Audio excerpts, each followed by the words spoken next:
الحمد لله نحمده ونستعينه ونستغفره ونعوذ بالله من شرور أنفسنا ومن سيئات أعمالنا من يهده الله فلا مضل له ومن يضلل فلا هادي له وأشهد أن لا إله إلا الله وحده لا شريك له وأشهد أن محمدا عبده ورسوله اللهم صل على محمد وعلى آل محمد كما صليت على إبراهيم وعلى آل إبراهيم إنك حميد مجيد اللهم بارك على محمد وعلى آل محمد كما باركت على إبراهيم وعلى آل إبراهيم إنك حميد مجيد سبحانك لا علم لنا إلا ما علمتنا إنك أنت العليم الحكيم رب اشرح لي صدري ويسر لي أمري واحلل عقدة من لساني يفقهوا قولي اللهم انفعني بما علمتني وعلمني ما ينفعني وزدني علما أما بعد فإن خير الحديث كتاب الله وخير الهدي هدي محمد صلى الله عليه وسلم وشر الأمور محدثاتها وكل محدثة بدعة وكل بدعة ضلالة وكل ضلالة في النار فقال الله تعالى في القرآن المجيد والفرقان الحميد أعوذ بالله السميع العليم من الشيطان الرجيم من همزه ونفخه ونفسه بسم الله الرحمن الرحيم والأنعام خلقها لكم فيها دفء ومنافع ومنها تأكلون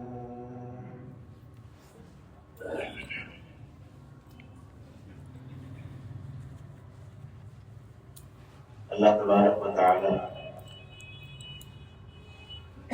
اس کائنات کے نظام کو چلاتا ہے اور سال بھر میں مختلف تبدیلیاں اس کے نظام میں اللہ تبارک و تعالی لے کر آتا ہے. انہی میں سے ایک رات اور دن کا اندازہ مقرر کرنا اور اوقات کا تبدیل کرنا ہے. قرآن کریم بیان کرتا ہے واللہ یقدر اللیل والنہار، رات اور دن کا تعین اور اس کا وقت کا اندازہ اللہ تبارک و تعالی کرتے ہیں. روزانہ کی بنیاد پر رات اور دن کے وقت کے اندر تبدیلی آتی ہے. یولج اللیل فی النہار ویولج النہار فی اللیل، وہ اللہ ہی ہے جو رات اور دن کے اندر تبدیلی اس طرح لاتا ہے کہ رات کو کبھی دن میں داخل کر دیتا ہے اور کبھی دن کو اللہ تعالی رات میں داخل کر دیتا ہے. سردیوں کے موسم میں اللہ تبارک و تعالی دن کے ایک حصے کو رات میں داخل کر دیتے ہیں. دن چھوٹے ہو جاتے ہیں اور راتیں لمبی ہو جاتی ہیں. گرمیوں کے دن میں اللہ تعالیٰ رات کو دن میں داخل کرتے ہیں. رات کا ایک حصہ دن میں داخل ہو جاتا ہے اور دن لمبے ہو جاتے ہیں اور راتیں چھوٹی ہو جاتی ہیں. یہ سب اللہ تبارک و تعالیٰ کا نظام ہے. موسموں کی تبدیلی یہ اللہ تبارک و تعالیٰ کی حکمت پر مبنی ہے. موسم تبدیل ہوتے ہیں. اس حوالے سے بھی شریعت نے ہمیں مختلف موسموں میں مختلف احکامات کی طرف خصوصی طور پر توجہ دلائی ہے. اس طرح یہ سردی کا موسم شروع ہوا ہے، اس کے اپنے احکامات ہیں. گرمی کے موسم کے اپنے احکامات ہیں. بعض احکام ایسے ہیں جنہیں زیادہ طور پر سردی میں ان پر عمل کیا جاتا ہے. بعض احکامات ایسے ہیں جن کا تعلق گرمی سے ہے، ان پر زیادہ طور پر گرمی میں عمل کیا جاتا ہے. اللہ تعالیٰ نے قرآن کریم کی تلاوت کردہ آیت میں فرمایا وَالْأَنْعَامَ خَلَقَهَا لَكُمْ. یہ چوپائے جانور اللہ تعالیٰ نے یہ مال مویشی تمہارے فائدے کے لیے پیدا کیے. کون سا فائدہ ہے؟ فرمایا لَكُمْ فِيهَا دِفْءٌ. تمہارے لیے ان چوپائے جانوروں میں گرمی حاصل کرنے کا سامان ہے. گرمی حاصل کرنے کا اس میں اللہ تبارک و تعالیٰ نے سامان تمہارے لیے رکھا ہے. وَمَنَافِعُ. اور ان جانوروں میں اور بھی فائدے تمہارے لیے رکھے ہیں. وَمِنْهَا تَأْكُلُونَ. اور ان کا گوشت بھی تم کھاتے ہیں. تو اللہ تبارک و تعالیٰ نے اس آیت کے ذریعے اپنا ایک بہت بڑا احسان یہ بھی ذکر کیا ہے کہ اس چوپائے جانوروں میں تمہارے لیے گرمی حاصل کرنے کا سامان ہے. سردی کے موسم میں ہم اپنے آپ کو سردی کی سختی اور ٹھنڈ سے بچانے کے لیے مختلف اسباب اختیار کرتے ہیں. اونی کپڑے اور دیگر لباس، جن میں سے ایک مقدار بڑی وہ چوپائے جانوروں کے چمڑے سے بنائی جاتی ہے. تو اللہ تبارک و تعالیٰ نے اس آیت کے ذریعے اس بات کی طرف اشارہ بھی کیا اور اپنا احسان بھی، اپنا انعام بھی بندوں کے سامنے پیش کر دیا.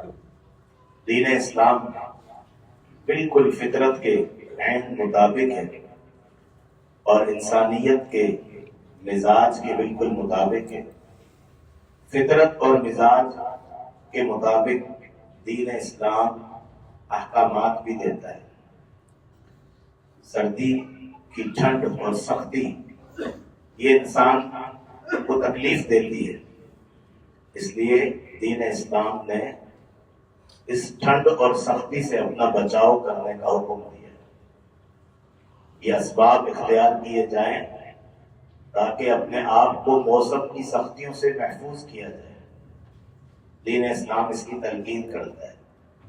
اس آیت میں بھی اس کی تلقین ہے اور اس کے علاوہ بھی اللہ تبارک و تعالی نے عمومی طور پر ارشاد فرمایا وَلَا تُلْقُوا بِأَيْدِيكُمْ إِلَى التَّهْلُكَةِ. اپنے آپ کو کبھی بھی ہلاکت میں مت ڈالو. ایسے معاملات نہ کرو یا اسباب اختیار کرنے میں ایسی سستی نہ کرو کہ تم اپنے آپ کو بیماری میں، ہلاکت میں اپنے آپ کو دھکیل دو. دوسری جگہ فرمایا وَلَا تَقْتُلُوا أَنفُسَكُمْ إِنَّ اللَّهَ كَانَ بِكُمْ رَحِيمًا. اپنے آپ کو قتل نہ کرو، اپنے آپ کو مارو نہ. اللہ تو تم پر بڑا مہربان ہے اس نے یہ اسباب پیدا بھی کیے اور ان اسباب کی طرف رہنمائی بھی کی ہے۔ تو دین اسلام یہ چیز نہیں سکھلاتا کہ انسان اپنے جسم اور اپنی مادی حیثیت کو اس کو بھی محفوظ نہ رکھے، ایسی تعلیم نہیں، بلکہ جو چیزیں جسم کے لیے مفید ہیں کھانے پینے میں اور دیگر اسباب لباس وغیرہ کے اختیار کرنے میں، سواریاں اختیار کرنے میں، ان سب چیزوں کی دین اسلام نے اجازت صرف نہیں دی بلکہ ان کو استعمال کرنے کی ترغیب کی ہے۔ سیدنا عمر بن خطاب رضی اللہ عنہ، ان کا ایک قول ہے جو وہ خصوصی طور پر سردیوں کے موسم میں بیان کرتے تھے۔ ان الشتاء قد حضر، فرماتے تھے کہ سردیوں کا موسم آ گیا ہے، فتأہبوا لہ اہبۃ من الصوف والخفاف والجوارب، اس سردی کے موسم کے لیے تیاری کرو اونی کپڑوں کے ذریعے، موزوں کے ذریعے، جرابوں کے ذریعے، واتخذوا الصوف شعارا وبساطا، اور ان اونی کپڑوں کو اپنے لباس کے اندر بھی پہنو، اوپر سے بھی پہنو، اپنے آپ کو مکمل موسم کی سختی سے محفوظ کرو، کہیں ایسا نہ ہو تمہاری لاپرواہی تمہیں بیماری میں مبتلا کر دے، پھر ہلاکت تک پہنچ جاؤ۔ اس میں سستی نہ کرو بلکہ اپنے لیے یہ اسباب اختیار کرو اور اپنے آپ کو، اپنے جسم کو، اپنی صحت کو، اس کو محفوظ رکھو۔ تو پہلی چیز سردی کے موسم میں یہ ہے کہ ہر مسلمان، اس کی جان قیمتی ہے، اپنے اہل و عیال، خود اپنی انسان حفاظت کرے اور موسم کی سختیوں سے لاپرواہی نہ کرے، سستی نہ کرے، بلکہ جیسے ہی موسم تبدیل ہونے لگے یہ اسباب اور وسائل خود بھی اختیار کرے، اپنے اہل خانہ، اپنے ماتحت افراد، ان سب کو اس کی تلقین کرے۔ یہ اللہ تبارک و تعالیٰ کی طرف سے یہ نفس اور یہ جان امانت ہے، اور اس کی حفاظت کرنا بالکل ایسے ہی ضروری ہے جیسے ہم کسی کی امانت کی حفاظت کرتے ہیں۔ دوسرے نمبر پر موسم کی سختی بسا اوقات انسان کو بڑی اذیت دیتی ہے، اور ہوا کا تیز چلنا، اس سے انسان کبھی زیادہ تکلیف محسوس کرتا ہے، تو اس کے لیے بسا اوقات ہماری زبانوں سے غلط الفاظ استعمال ہو جاتے ہیں۔ بہت سے لوگ ہوا کو یا موسم کی سختی کو گالی رکھ دیتے ہیں۔ اس حوالے سے نبی کریم صلی اللہ علیہ وسلم کا فرمان ہے، صحیح بخاری کی حدیث ہے، یزید ابن آدم، آپ صلی اللہ علیہ وسلم نے فرمایا کہ اللہ تعالیٰ فرماتا ہے، حدیث قدسی ہے، کہ ابن آدم، انسان مجھ اللہ کو اذیت پہنچانے کی کوشش کرتا ہے، یسب الدہر، وہ وقت کو اور زمانے کو گالی دیتا ہے، وَأَنَا الدَّهْرُ، اللہ فرماتے ہیں زمانے کا مالک میں ہوں، خالق میں ہوں، زمانے کو تبدیل کرنا، دن اور رات کا لانا اور ان کے اندر تبدیلیاں لانا، موسم میں تبدیلیاں لانا، یہ میرا کام ہے۔ تو جو شخص وقت کو، زمانے کو، موسم کو، اس کی تبدیلیوں کو اگر وہ گالی دیتا ہے تو سمجھے کہ انڈائریکٹ وہ اللہ تعالیٰ کو برا بھلا کہہ رہا ہے۔ اس ہوا کو چلانے والا، اس کو چلنے کا حکم دینے والا وہ اللہ تعالیٰ ہے۔ دوسری حدیث میں آپ نے فرمایا لا تسبوا الريح فإنها مأمورة، ہوا کو گالی مت دو، یہ تو اللہ کے حکم پر چلتی ہے، اس کو تو اللہ نے چلنے کا حکم دیا، وہ اللہ کے حکم کی پابند ہے۔ کہیں تم ہوا کو برا بھلا کہہ کر اللہ تعالیٰ کو انڈائریکٹ برا کر دو۔ اس لیے فرمایا کہ ابن آدم مجھے ایذا دینے کی کوشش کرتا ہے، وہ وقت کو، زمانے کو برا بھلا کہتا ہے۔ اس طرح کے الفاظ اپنی زبانوں پر نہیں لانے چاہیے، بلکہ موسم کی سختی اس کے مقابلے میں اسباب و وسائل اختیار کریں. سردی زیادہ ہے تو زیادہ وہ اسباب اختیار کریں. بسا اوقات ہم سستی کرتے ہیں کسی بھی بنا پر.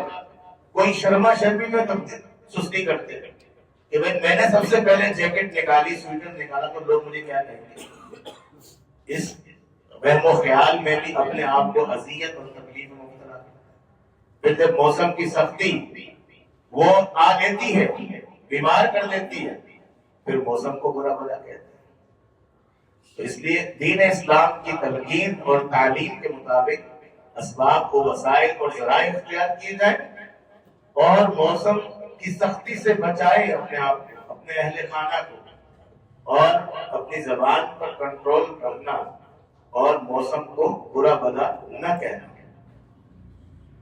نبی کریم صلی اللہ علیہ وسلم کی ایک اور حدیث جس میں ہمیں یہ بھی سبق ملتا ہے کہ یہ موسموں کا تبدیل ہونا یہ اللہ کے حکم سے, لہذا اسے برا بھلا نہ کہا جائے.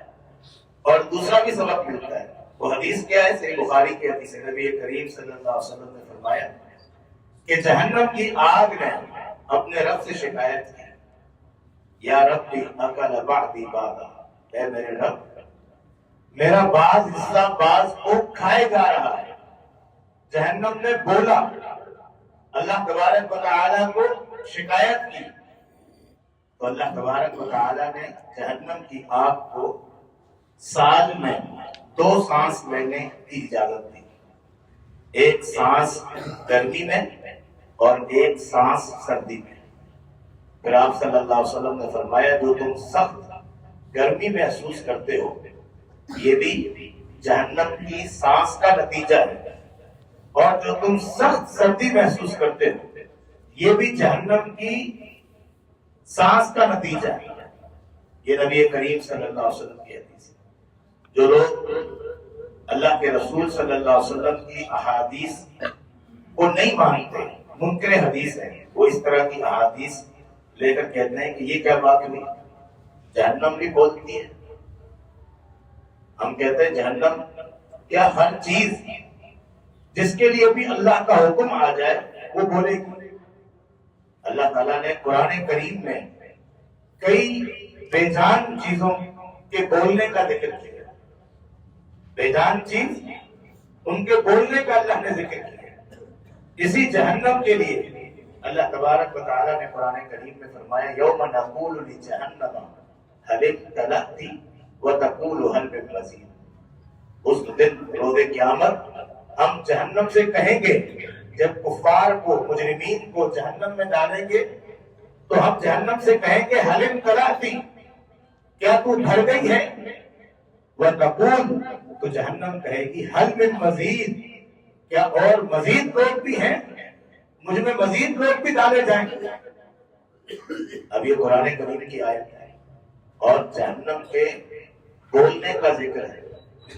جو لوگ احادیث کے منکر ہیں وہ ضرور حدیث کا انکار کر کے قرآن کے انکار تک پہنچتے ہیں, دین کے انکار تک پہنچتے ہیں, اللہ کے انکار تک پہنچتے ہیں, اللہ کے وجود کے انکار تک پہنچتے ہیں, ملحد اور بے دین ہو جاتے ہیں جو نبی کریم صلی اللہ علیہ وسلم کی احادیث کے حوالے سے کسی بھی قسم کا شک و شبہ اپنے دل و دماغ میں رکھتے ہیں. پھر وہ اللہ کے پورے دین کے منکر ہو جاتے ہیں, قرآن کے منکر ہو جاتے ہیں. ایک بہت بڑے عالم دین ہمارے گزرے ہیں, شیخ عبدالسلام رستمی رحمہ اللہ. انہوں نے ایک پوری ضخیم کتاب لکھی ہے اور کتاب کا نام رکھا ہے انکار حدیث سے انکار قرآن کا.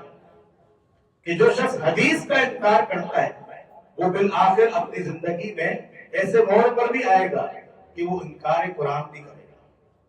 اس لیے کبھی بھی نبی کریم صلی اللہ علیہ وسلم کی صحیح حدیث صحیح سند سے اگر پہنچ جائے, سننے کو مل جائے, تو پھر فوراً اہل ایمان کا شیوا اختیار کرتے ہوئے آمنا وصدقنا کہنا چاہیے کہ ہم مانتے بھی ہیں, تصدیق بھی کرتے ہیں کہ جو بات قرآن میں لکھی ہوئی جس طرح ہم اس کو مانتے ہیں اور اس کے حوالے سے ہم کوئی شک و شبہ نہیں کرتے, اسی طرح نبی کریم صلی اللہ علیہ وسلم کی ثابت شدہ صحیح احادیث، اس میں بھی جو بات آ جائے آمنا و صدقنا، ہم اسے تسلیم کرتے ہیں اور اس کی تصدیق کرتے ہیں، چاہے وہ ہماری عقل میں آئے نہ آئے، چاہے وہ ہمارا ذہن تسلیم کرے نہ کرے، اللہ کا فرمان بھی برحق ہے اور اللہ کے رسول کا فرمان بھی برحق ہے۔ قرآن کریم کہتا ہے وَمَا يَنطِقُ عَنِ الْهَوَىٰ إِنْ هُوَ إِلَّا وَحْيٌ يُوحَىٰ۔ امام الانبیاء محمد الرسول اللہ صلی اللہ علیہ وسلم اپنی خواہش اور اپنی مرضی سے نہیں بولتے، دین کے معاملے میں جب بھی آپ صلی اللہ علیہ وسلم بات کرتے ہیں تو وہ اللہ کی طرف سے خالص وحی ہوتی ہے۔ تو نبی کریم صلی اللہ علیہ وسلم کی اس حدیث میں سخت گرمی اور سخت سردی کی وجہ اور سبب بیان کیے گئے۔ اور سوال یہ ہوتا ہے کہ ہم تو یہ دیکھتے ہیں کہ گرمیوں میں سورج زمین کے قریب آ جاتا ہے، اس لیے گرمی ہوتی ہے، سردیوں میں دور چلا جاتا ہے، اس لیے سردی ہوتی ہے۔ تو یاد رکھیے سردی اور گرمی کے موسم کے اسباب وہ کئی طرح کے ہو سکتے ہیں۔ ایک سبب یہ بھی ہے جو کہ ظاہری سبب ہے، جو انسانوں نے اپنی ریسرچ اور تحقیق سے جان لیا، اور ایک سبب وہ ہے جو تحقیق اور ریسرچ سے نہیں، اپنے مشاہدے اور تجربے سے نہیں، بلکہ اللہ اور اس کے رسول صلی اللہ علیہ وسلم کی اطلاع سے معلوم ہوتا ہے۔ تو ایک ظاہری سبب ہے جو انسان کے تجربے اور مشاہدے میں آ گیا، اور ایک ان موسموں کی تبدیلی کا ایک باطنی سبب ہے جو امام الانبیاء محمد الرسول اللہ صلی اللہ علیہ وسلم۔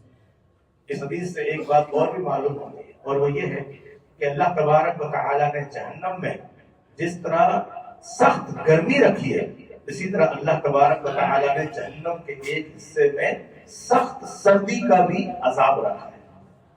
جہنم جب سانس لیتی ہے گرمی کے موسم میں تو ہم گرمی محسوس کرتے ہیں، اور جب سردی کے موسم میں سانس لیتی ہے تو ہم سخت سردی محسوس کرتے ہیں۔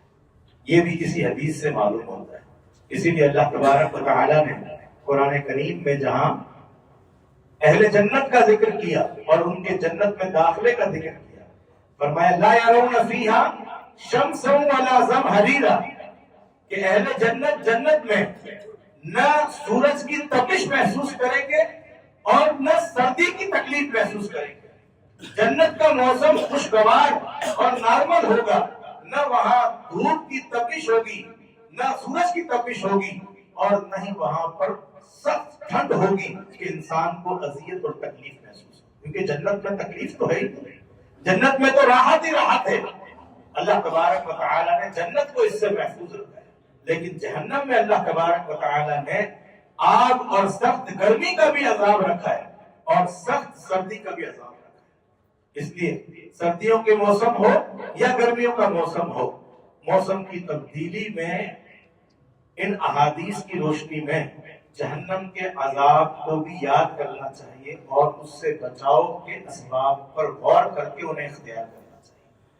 ان عذابھا کان غراما، اللہ تعالیٰ قرآن کریم میں فرماتے ہیں کہ جہنم کا عذاب وہ چمٹ جانے والا ہے، جہنم کا عذاب بڑا سخت عذاب ہے۔ اللہ تبارک و تعالیٰ مجھے اور آپ کو اس سے پناہ دے رکھے۔ تیسری چیز، چوتھی چیز جو اس حوالے سے اہم ہے وہ یہ ہے کہ اس موسم سردی میں اللہ تبارک و تعالیٰ اہل ایمان کے لیے بڑی آسانیاں فرماتا ہے۔ سیدنا عبداللہ بن مسعود رضی اللہ عنہ فرماتے تھے جب سردی کا موسم آتا کہتے مرحبا بالشتاء، اس سردی کے موسم کو ہم خوش آمدید کہتے ہیں کہ اس میں برکت نازل ہوتی ہے، وقت میں برکت آ جاتی ہے، اللہ کی طرف سے برکت کا نزول ہوتا ہے۔ وہ برکت کیا ہوتی ہے؟ فرماتے ہیں اس میں اللہ تعالیٰ کی طرف سے دل چھوٹے ہو جاتے ہیں اور ایک مومن انسان کے لیے نفلی روزہ رکھنا آسان ہو جاتا ہے اور راتیں لمبی ہو جاتی ہیں۔ اہل ایمان کے لیے تہجد کی نماز پڑھنا سردی میں آسان ہو جاتا ہے۔ نبی کریم صلی اللہ علیہ وسلم کا بھی فرمان ہے الصوم فی الشتاء الغنیمۃ الباردہ، سردی کا نفلی روزہ یہ ٹھنڈی غنیمت ہے. غنیمت وہ گرم ہوتی ہے، بڑی مشکل سے حاصل ہوتی ہے. جہاد کے میدان میں دشمن کو شکست دینے کے بعد غنیمت حاصل ہوتی ہے. لیکن جو سردی کا روزہ ہے وہ ٹھنڈی غنیمت ہے، یعنی بغیر مشقت کے انسان کو روزے کا ثواب حاصل ہو جاتا ہے. روزہ کس قدر عظیم عبادت ہے. نبی کریم صلی اللہ علیہ وسلم کا فرمان ہے کہ اللہ تعالیٰ فرماتے ہیں، حدیث قدسی ہے، الصوم لی وانا اجزی بہ. سب اعمال اللہ تبارک و تعالیٰ نے ملائکہ کے ذمے ان کا اجر لکھنا لگا دیا ہے کہ ہر ایک کی اس کو 10 گنا کر کے لکھا جاتا ہے. لیکن جو روزہ ہے اللہ تعالیٰ فرماتے ہیں کہ روزہ بندہ میرے لیے رکھتا ہے اور میں اس کی جزا میں خود ہی اس کو بندے کو دوں گا. تو روزے جیسی عظیم عبادت نفلی روزہ یہ اللہ تعالیٰ کے قرب کا ذریعہ ہے. تو سردی کے موسم میں کوشش کرنی چاہیے کہ گرمی کے دنوں میں اگر ہم نہ کر سکیں تو سردی کے دنوں میں کم از کم مہینے میں 3 روزے ایام 20 کے 13, 14 اور 15 تاریخ چاند کی، یا پھر اللہ تعالیٰ نے اگر زیادہ توفیق دی ہے تو پھر ہر ہفتے پیر اور جمعرات کا روزہ جو نبی کریم صلی اللہ علیہ وسلم رکھا کرتے تھے، مسنون روزہ ہے، اس کا اہتمام کیا جائے. دوسری چیز تہجد کی نماز. راتیں لمبی ہو جاتی ہے، نیند پوری انسان کر سکتا ہے، وہ الگ بات ہے کہ آج ہم نہ کریں اور دیر سے سوئیں کہ نیند صبح سورج طلوع ہونے تک بھی پوری نہ ہو. لیکن اللہ کی طرف سے برکت رکھی 8, 8:15, 8:30 بجے بندہ عشاء کی نماز پڑھ کے فارغ ہو جاتا ہے. اس کے بعد سو جائے تو آرام سے وہ تہجد کی نماز کے لیے بیدار ہو سکتا ہے. اللہ تبارک و تعالیٰ نے قرآن کریم میں اہل ایمان کو حکم دیا، وَمِنَ اللَّيْلِ فَاسْجُدْ لَهُ وَسَبِّحْهُ لَيْلًا طَوِيلًا. سردی کی رات کا اللہ نے ذکر کیا کہ یہ لمبی رات، اس لمبی رات کے کچھ حصے میں اللہ کی تسبیح اور اللہ تعالیٰ کے لیے سجدے کرنا، اس کو اپنا اہتمام بناؤ. یہ لمبی رات سردی کی رات ہے. فرمایا وَالَّذِينَ يَبِيتُونَ لِرَبِّهِمْ سُجَّدًا وَقِيَامًا. جو اہل ایمان رحمان کے نیک بندے ہیں وہ اپنی راتیں سجدے اور قیام میں گزارتے ہیں. تہجد کی نماز کے لیے نبی کریم صلی اللہ علیہ وسلم نے فرمایا علیکم بقیام اللیل. تہجد کی نماز کو لازم پکڑو. فإنہ دأب الصالحین قبلکم. تم سے گزشتہ قوموں میں، امتوں میں جو صالحین تھے ان کی بھی یہی عادت تھی کہ رات کے آخری پہر میں اٹھ کر اپنے رب کو پکارتے تھے. فرمایا اس کی ایسی برکت ہے کہ قربۃ الی ربکم، یہ اللہ کی قربت کا بہت بڑا ذریعہ ہے. تہجد کی نماز جب لوگ سب سوئے ہوئے ہوں، بندہ اپنے نرم و گرم بستر کو چھوڑ کر سردی کی ٹھنڈی راتوں میں باوضو ہو کر اللہ کے آگے کھڑا ہو جائے، یہ اللہ تعالیٰ کے قرب کا بہت بڑا ذریعہ ہے. فرمایا مکفرۃ للسیئات منہاۃ للإثم، گزشتہ گناہوں کی معافی کا ذریعہ ہے اور آئندہ کی زندگی میں گناہوں سے بچانے والا اور روکنے والا عمل ہے تہجد کی نماز. تو بڑی برکت ہے اس نماز میں. سردی کے موسم میں اس نماز کا پڑھنا آسان ہو جاتا ہے. نبی کریم صلی اللہ علیہ وسلم نے فرمایا اقرب ما یکون الرب من العبد فی جوف اللیل الآخر. رات کا آخری پہر وہ ہے کہ جب رب تعالی بندوں کے انتہائی قریب ہوتا ہے. دوسری حدیث میں وضاحت آئی ہے کہ اللہ تبارک و تعالی رات کے آخری پہر میں آسمان دنیا پر نزول فرماتے ہیں اور ندا لگاتے ہیں کہ ہے کوئی مانگنے والا میں اسے عطا کروں، ہے کوئی استغفار کرنے والا میں اس کے گناہوں کو بخش دوں، ہے کوئی رزق مانگنے والا میں اسے رزق عطا کروں. یہ اللہ کی طرف سے پکار ہوتی ہے روزانہ رات کو. روزانہ رات کو آسمان دنیا پر اللہ تعالیٰ نزول فرماتے ہیں. نبی کریم صلی اللہ علیہ وسلم کا فرمان ہے افضل الصلاۃ بعد الفریضہ صلاۃ اللیل. فرض نماز کے بعد جتنی بھی نوافل نمازیں ہیں ان میں سب سے افضل نماز وہ رات کی نماز تہجد کی نماز ہے. اللہ تعالیٰ مجھے آپ کو توفیق عطا فرمائے. ایک اور عمل جو سردی کے موسم میں اس کی طرف توجہ کرنی چاہیے. رات کے لمبے ہونے کی وجہ سے بار بار آنکھ کھلتی ہے.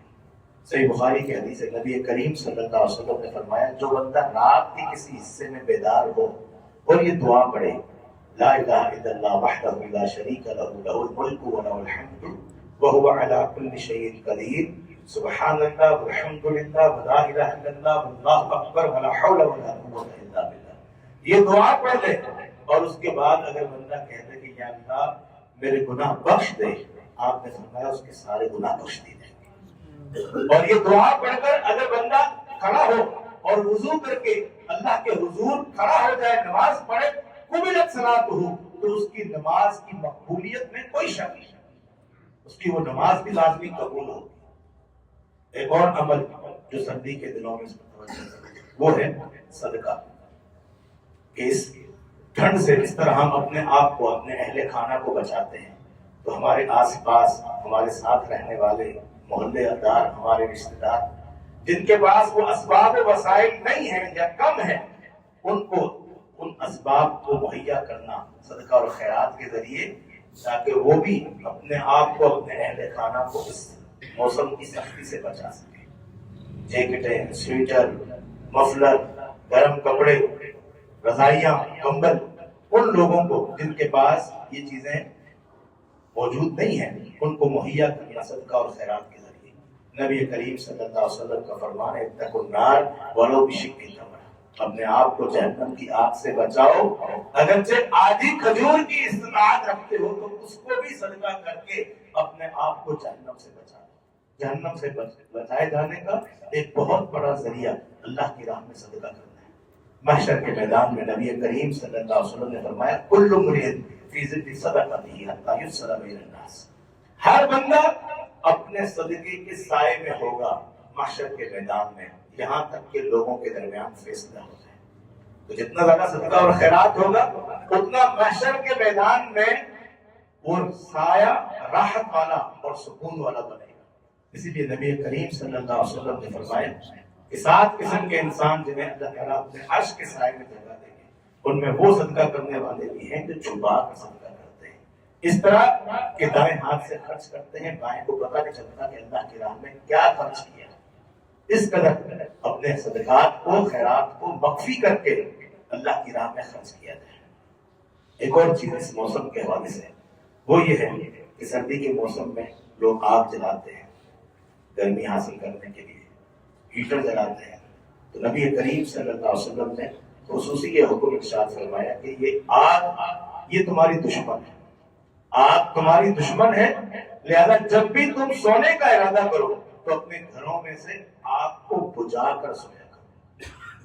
تو ہیٹر وغیرہ اگر ہم چلاتے ہیں تو کمرہ گرم ہو جائے، رات کو سونے سے پہلے گاز بھی بند کر دیں، ورنہ ہم سنتے رہتے ہیں، اخبارات وغیرہ میں پڑھتے رہتے ہیں حادثات کہ ہیٹر چلتا رہا اور کمرے میں گیس پیدا ہو گئی، جو لوگ سو رہے تھے بچے کو فوت ہو گئے. تو اس طرح کی چیزیں سے ان سے بچنے کے لیے نبی کریم صلی اللہ علیہ وسلم کی اس تعلیم کو بھی اختیار کیا.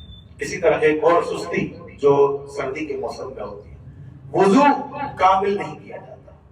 وضو کرنے میں ہم اپنے آپ کو سردی سے بچانے کے لیے جیسے ہم کہیں کہ جان چھڑانے والا وضو وہ کیا جاتا ہے. نبی کریم صلی اللہ علیہ وسلم نے سخت وعید بیان فرمائی ویل للعقاب من النار. جب آپ صلی اللہ علیہ وسلم نے دیکھا بعض صحابہ اکرام کی وضو کے بعد بھی ایڑیاں خشک تھی تو آپ نے فرمایا ان ایڑیوں کے لیے جہنم والی ہلاکت کی وعید ہے جو وضو کے باوجود خشک رہ جائیں. وہ چاہے ایڑیاں خشک رہ جائیں، چاہے کوہنیاں خشک رہ جائیں، چہرے کا کچھ حصہ خشک رہ جائے. اس لیے اس چیز کا اہتمام کریں کہ اچھی طرح وضو کریں. نبی کریم صلی اللہ علیہ وسلم کا فرمان ہے کیا میں تمہیں ایسے اعمال نہ بتاؤں جن کے ذریعے اللہ تعالیٰ خطاؤں کو مٹا دے اور درجات کو بلند کرے. صحابہ نے کہا کیوں نہیں اللہ کے رسول؟ آپ صلی اللہ علیہ وسلم نے 3 عمل بتائے. ان میں سے پہلا عمل یہ اسباغ الوضوء علی المکارہ، ناپسندیدگی کے باوجود مکمل وضو کرنا. اور مکمل وضو کیا ہے؟ تمام اعضائے وضو کو 3 بار اچھی طرح دھونا، یہ اسباغ الوضو ہے. مکمل وضو باوجود ناپسندیدگی کے، تکلیف کے، ٹھنڈ کے اور سردی کی شدت کے باوجود مکمل وضو کرنا، یہ ایسا عمل ہے جس کے ذریعے اللہ تعالیٰ خطاؤں کو مٹاتے ہیں، درجات کو بلند کرتے ہیں. دوسری حدیث میں جامع ترمذی کی روایت میں آپ نے فرمایا جو بندہ اس عمل کی پابندی کرے گا، سردی ہو گرمی ہو، جو بندہ اس عمل کی پابندی کرے گا، عاش بخیر و مات بخیر، میں اس کی زندگی بھی خیر سے گزرے گی، اس کی موت بھی خیر والی آئے گی، بھلائی والی اس کو موت آئے گی، جو بندہ اس عمل کا اہتمام کرے گا۔ آخری ایک اور عمل جس کی طرف توجہ کرنی چاہیے، اللہ تبارک و تعالیٰ نے دین اسلام میں رخصتیں اور آسانیاں عطا فرمائی۔ فرمایا یرید اللہ بکم الیسر ولا یرید بکم العسر، اللہ تعالیٰ تمہارے لیے آسانی کا ارادہ کرتا ہے، تنگی اور مشقت کا ارادہ نہیں کرتا۔ سردی کے موسم میں ہم موزے یا جرابیں پہنتے ہیں، اس کے لیے دین اسلام میں رخصت ہے کہ جب بھی ہم باوضو ہو کر موزے یا جرابیں پہن لیں تو پھر ہم اگر مقیم ہیں اپنے علاقے میں ہیں تو 24 گھنٹے تک ہم جب بھی وضو کریں گے تو اپنے ان موزوں اور جرابوں پر مسح کریں گے، اور اگر سفر میں ہیں تو پھر 3 دن اور 3 راتیں یہ رخصت ہے کہ ہم جب بھی اس میں وضو کریں گے تو اپنے موزے اور جرابیں اتارنے کی ضرورت نہیں، بلکہ جب بھی وضو کریں تو پھر اپنے موزوں پر جرابوں پر مسح کریں، الا یہ کہ کوئی آدمی جنبی ہو جائے، اس پر غسل فرض ہو جائے تو اس کو موزے اتارنے پڑیں گے، غسل کرنا پڑے گا، ورنہ جب بھی وضو کریں گے پورا دن مکمل اگر آپ نے باوضو حالت میں موزے یا جرابیں پہن لی ہیں تو دین اسلام کی طرف سے رخصت ہے کہ اس پر مسح کر سکتے ہیں۔ اللہ تعالیٰ سے دعا ہے اللہ تبارک و تعالیٰ مجھے آپ کو دین اسلام کو سمجھنے اور اس پر عمل کرنے کی توفیق عطا فرمائے۔ ہماری